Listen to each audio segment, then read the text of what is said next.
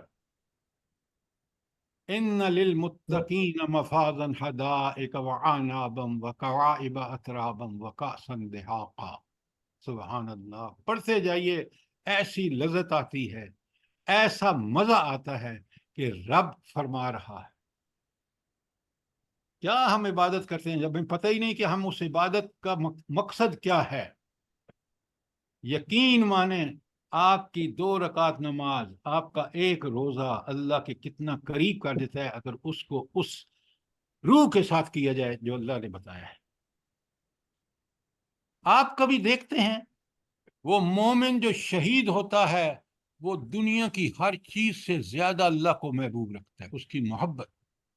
ابھی آپ نے سنا ہوگا، کبھی آپ پتہ نہیں ویڈیو آپ نے دیکھی ہے کہ نہیں، وہ بچہ جو شہید ہوا ہے یہاں اس مظاہرے میں جس کے اوپر سے گاڑی گزار دی گئی ہے، وہ اتنا شہادت کا متمنی تھا کہ جب لوگوں نے اس کے گھر والوں کو جا کے بتایا کہ انہوں نے کہا وہ اتنا متمنی تھا شہادت کا، اتنا کہ ہمیں یہ خبر سن کے کوئی پریشانی نہیں ہوئی. اب اللہ کے ہاں اس کے کیا درجے ہوں گے. میں اگر گھنٹوں چاہیے اس کو کہ اللہ تعالیٰ نے مجاہدین اور خاص کر شہداء کا درجہ کیا رکھا ہے.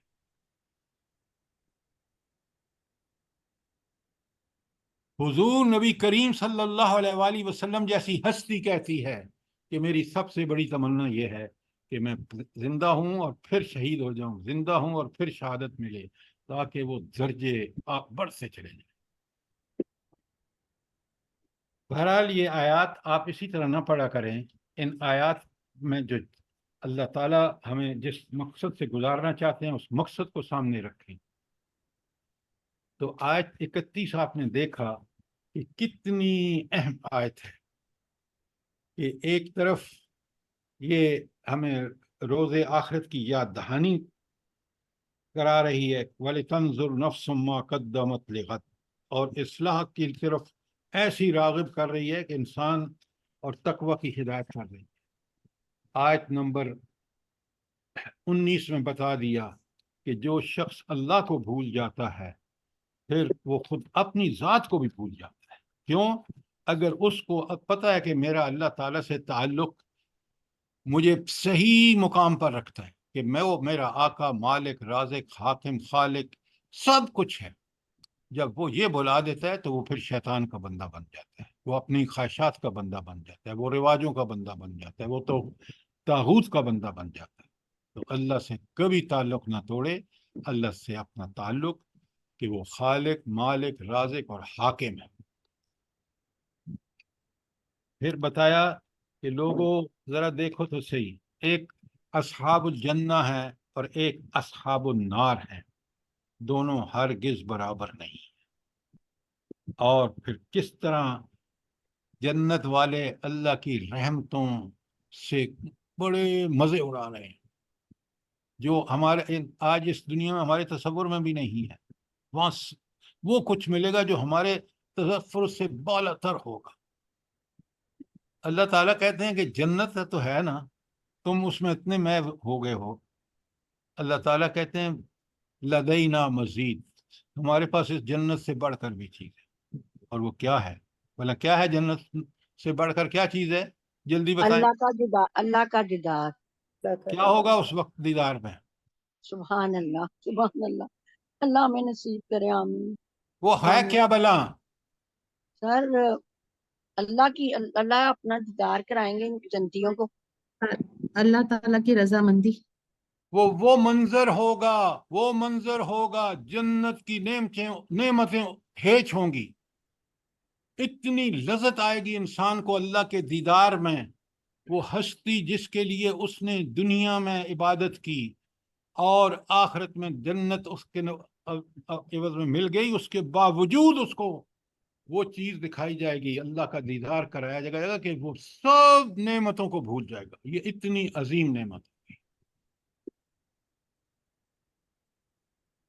اس کے بعد اللہ تعالیٰ بتاتے ہیں کہ اگر یہ قرآن میں نے جو اس کو اگر میں نے نازل کیا ہوتا 23 نمبر پہاڑ پر تو پہاڑ جیسی مخلوق ریزہ ریزہ ہو جاتی، دب جاتی، پھٹ جاتی۔ یہ انسان ہے، کل میں نے بڑی تفصیل سے آپ کو بتایا ہے کہ یہ انسان ہے جس نے اس ذمہ داری کو قبول کیا جس کو پہاڑ، زمین اور آسمان جیسی مخلوق نے انکار کر دیا۔ یہ اس لیے کہ وہ ظلومن بھی ہے اور جہول بھی ہے۔ کوئی سوال اس کے بارے میں؟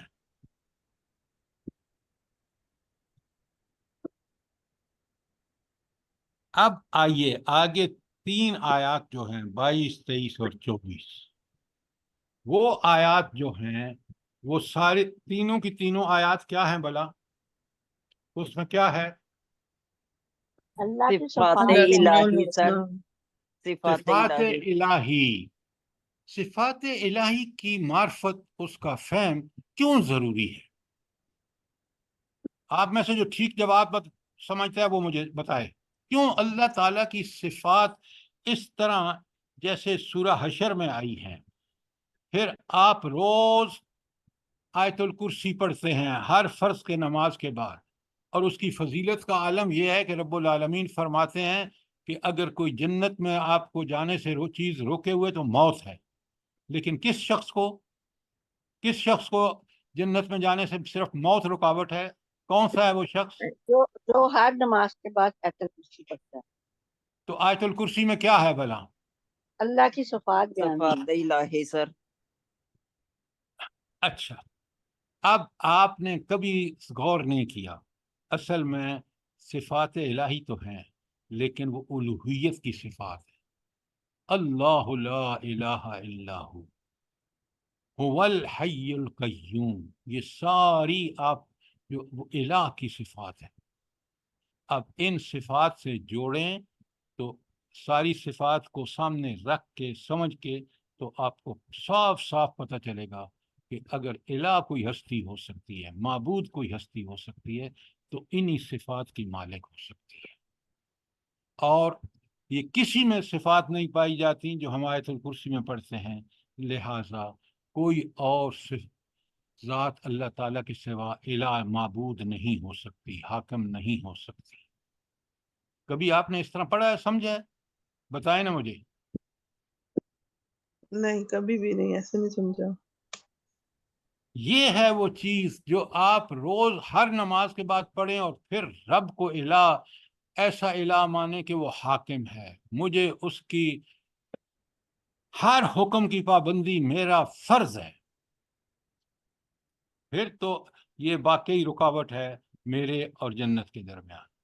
لیکن اگر میں نے پڑھ کے اس کے مفہوم کو نہ سمجھا، اس مفہوم کے مطابق اپنی زندگی کو نہ بنایا۔ اچھا، ایک چیز اور بتائیں، یہ سب سوال جو میں آپ سے کرتا ہوں تاکہ آپ لوگ سوچیں، مجھے ایک بات بتائیں، یہ مفہوم کو جاننا کیوں ضروری ہے؟ کیا چیز اس مفہوم کو جب سمجھ آ جاتا ہے تو ہمارے اندر تبدیلی کیا آتی ہے؟ بتائیں مجھے جلدی سے۔ اللہ سے محبت بڑھ جاتی ہے۔ دیکھیں، آپ یہ بات جو آپ کر رہے ہیں کیوں بڑھ جاتی ہے؟ بات آپ کی ٹھیک ہے، لیکن سر، آپ اینڈ رزلٹ بتا رہے ہیں۔ یقین کامل حاصل ہوتا ہے، ایمان مضبوط ہوتا ہے، اس وجہ سے۔ اور کوئی؟ ڈاکٹر صاحبہ سنیں، یہ پتہ چلتا ہے کہ ہم فانی ہیں اور اللہ تعالیٰ باقی ہے، اس لیے ہم نے اللہ کے پاس جانا ہے، حساب کتاب ہوگا۔ تو پھر یہ ساری امت کیوں اس طرح اس کو پر تو یقین نہیں ہے؟ اب بڑے غور سے کبریائی کا ذرا پلیز بڑے غور سے سنیے اور سمجھیے بات کو۔ آپ اور میں دنیا میں وہ کرتے ہیں جس میں ہمارا فائدہ ہے، یہی بات ہے۔ ہر آدمی وہی کچھ کرتا ہے جو اپنے ذہن پہ پہلے فیصلہ کر لیتا ہے کہ بس یہ کام ہے کرنے کا، باقی سب ان امپورٹنٹ۔ سب سے امپورٹنٹ یہ اللہ تعالیٰ کی ذات سے کما حقہ معرفت مجھے یہ بناتی ہے کہ تیری زندگی میں سب سے اہم چیز وہی ہے جو اللہ نے جس کو اہم قرار دیا ہے۔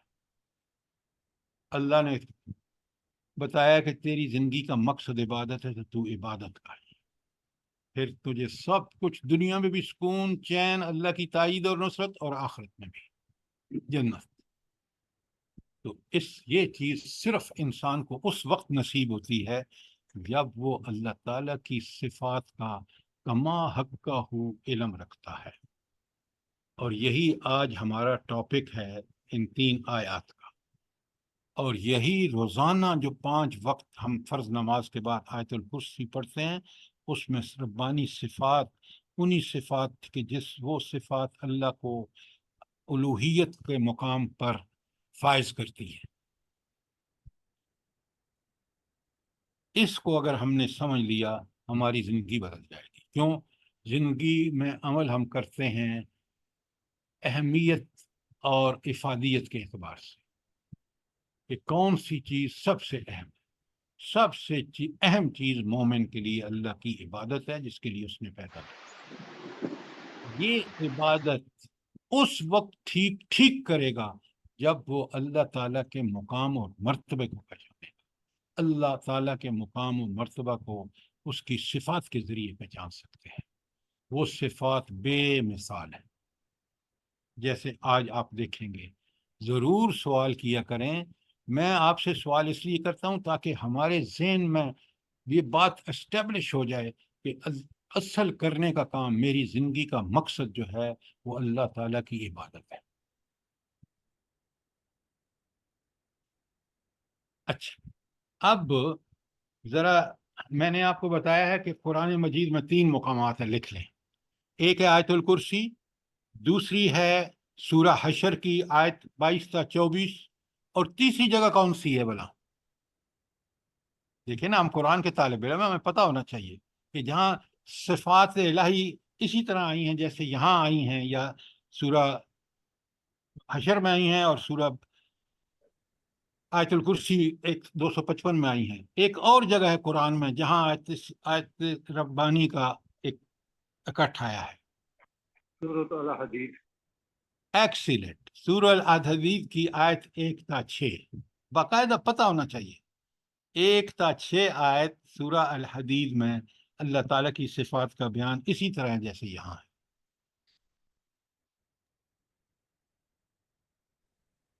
قرآن کو دیکھیں، یہ دنیا کی ایک بڑی وکری کتاب ہے۔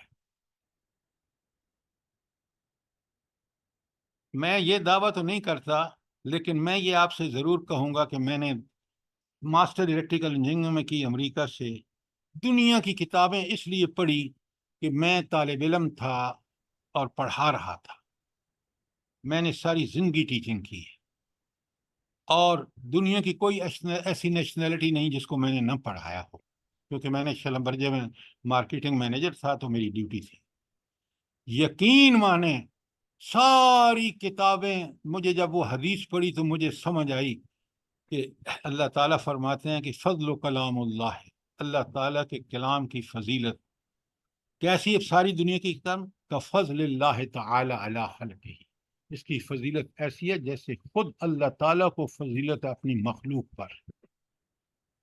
بالکل یہ بات میری سمجھ میں آ گئی، کیونکہ میں نے کتابیں پڑھ کے پڑھی، لیکن کیونکہ قرآن کا طالب علم تھا تو مجھے بالکل یقین آ گیا کہ حقیقت یہ ہے کہ یہ وہ کتاب ہے جس کو قرآن کہتا ہے لا ریب فیہ، اس میں شک و شبہ کی گنجائش ہی نہیں ہے۔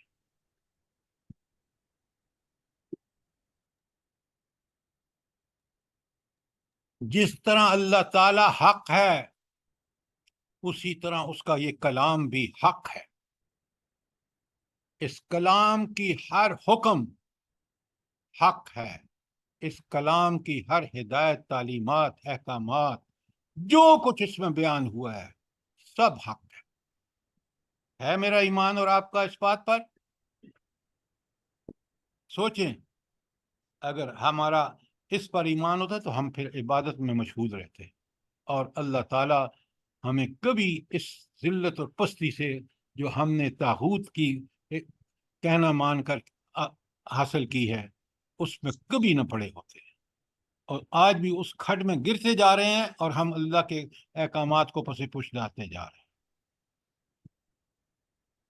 تو صفات الہی کا فہم جو ہے، اس کا جو پوری طرح سمجھ جو ہے، وہ مجھے میرے ذہن کو بالکل کلیئر کر دیتی ہے کہ تم نے اگر اللہ کا بندہ بن کے رہنا ہے، اللہ کی عبادت میں مشغول رہنا ہے، یہ تمہارے لیے اس سے بڑی کوئی سعادت نہیں ہے۔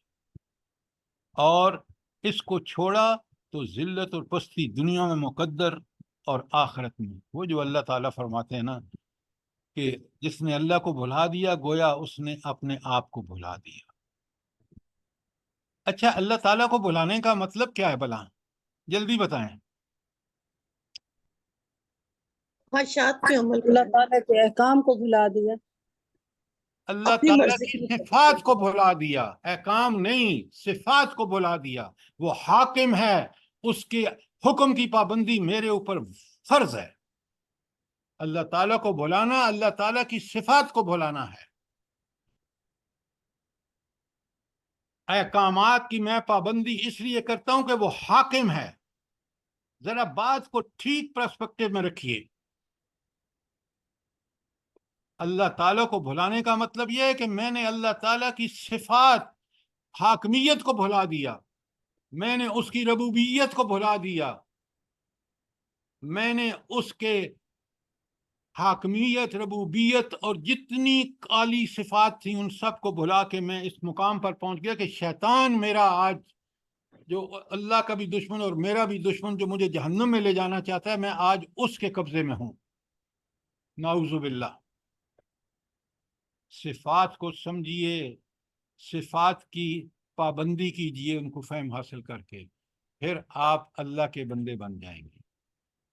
اللہ کی عظمتیں اس وقت واضح ہوتی ہیں جب ہم اللہ تعالیٰ کی صفات کا کما حقہ ادراک کرتے ہیں۔ یہ بات سمجھیے، اسی لیے یہاں آج آپ پڑھ رہے ہیں بسم اللہ الرحمن الرحیم۔ تو صفات الہی کس قدر اہمیت کی حامل ہیں، سنیں اللہ تعالیٰ کیا فرما رہے ہیں۔ پہلی آیت، آیت نمبر 22، بسم اللہ الرحمن الرحیم، هو اللہ الذی لا الہ الا هو۔ رک جائیے یہاں پہ، کتنی عظیم بات اللہ نے فرمائی ہے۔ هو اللہ الذی، اللہ تعالیٰ وہ ہستی ہے، لا الہ الا ہو، اس کے علاوہ کوئی الہ نہیں۔ تو پہلی کہ معبود حاکم کون ہے؟ صرف اللہ ہے۔ تو اللہ کی جو حاکمیت ہے، اللہ کی جو معبودیت ہے، وہ کیوں اللہ الہ ہے بلا؟ کیوں اللہ الہ ہے؟ جلدی بتائیں۔ اللہ تنہا کیوں الہ ہے؟ سر اللہ حاکم ہے، اللہ قدرت اور طاقت کا مالک ہے۔ آپ اگر وہ آیت الکرسی کے صحیح مفہوم سمجھتے تو آپ ابھی جواب دے دیتے کہ اللہ اس لیے الہ ہے کہ وہ هو اللہ الذی لا الہ الا ہو، سوری، اللہ لا الہ الا ہو، هو الحی القیوم، خود بھی زندہ، لوگوں کو، پوری کائنات کو زندہ رکھے ہوئے ہے، خود بھی قائم اور ساری کائنات کو قائم رکھا ہوا، اس کی طاقت اور قدرت بے حساب۔ اس لیے معبود ہے کہ ساری صفات کو دوبارہ پڑھیں، سمجھیں، بار بار سمجھیں، تاکہ جب آپ 5 وقت فرض نماز کے بعد پڑھیں تو اللہ تعالیٰ کی صفات آپ کے ذہن میں بالکل کلیئر ہو جائیں۔ تو یہاں اللہ صرف الہ اس لیے ہے کہ وہ ان صفات کی وجہ سے جو سورہ آیت الکرسی میں بیان ہوئی۔ یہ بات اگر سمجھ نہیں آئی تو سوال کریں پلیز۔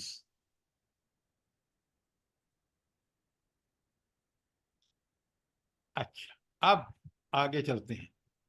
یہ بات کلیئر ہے، هو اللہ الذی لا الہ الا ہو، وہ ایک ہستی ہے جو الہ ہے، کیونکہ کسی اور میں وہ الوہیت کی صفات ہیں ہی نہیں۔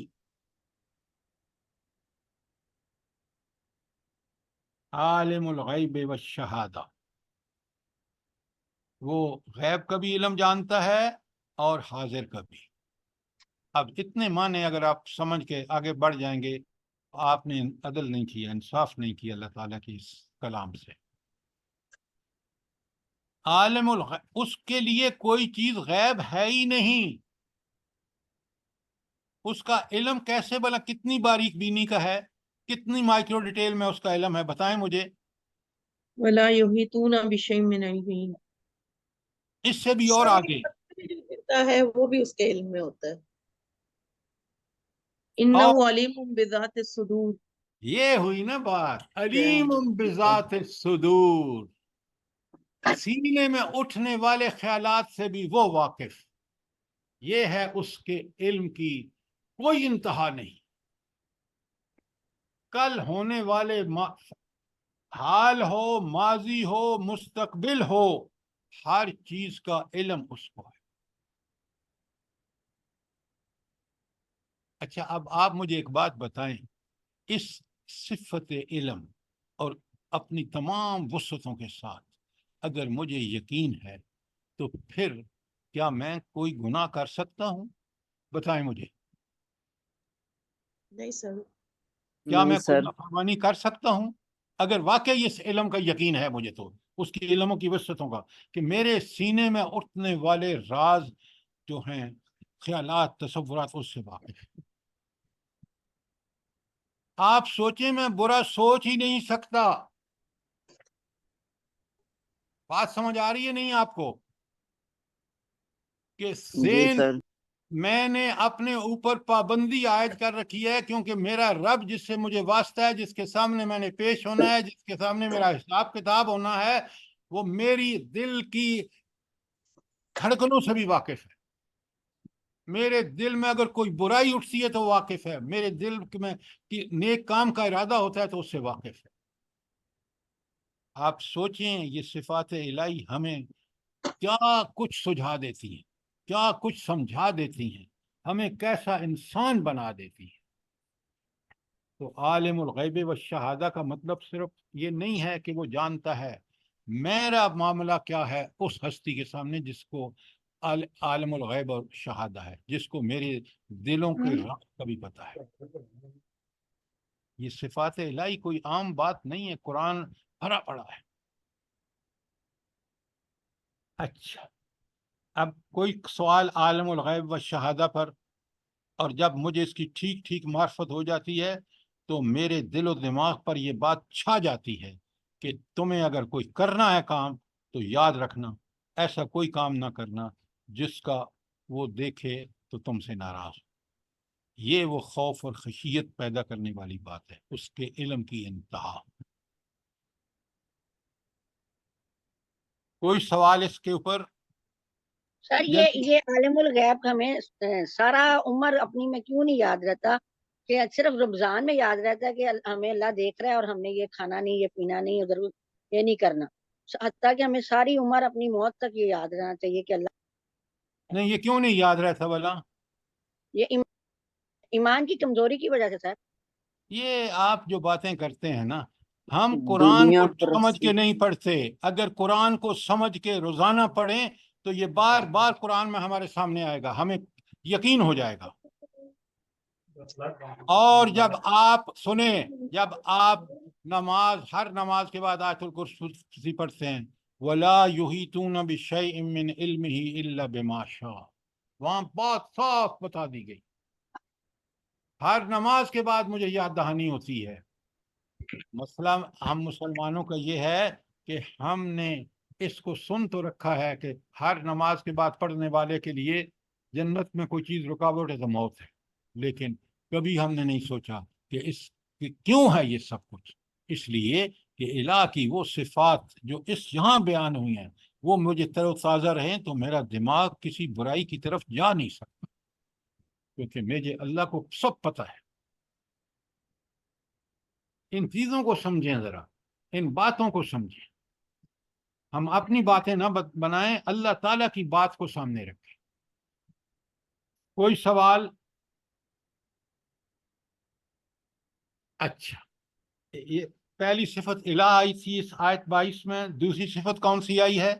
عالم الغیب والشہادہ، اور تیسری صفت ہے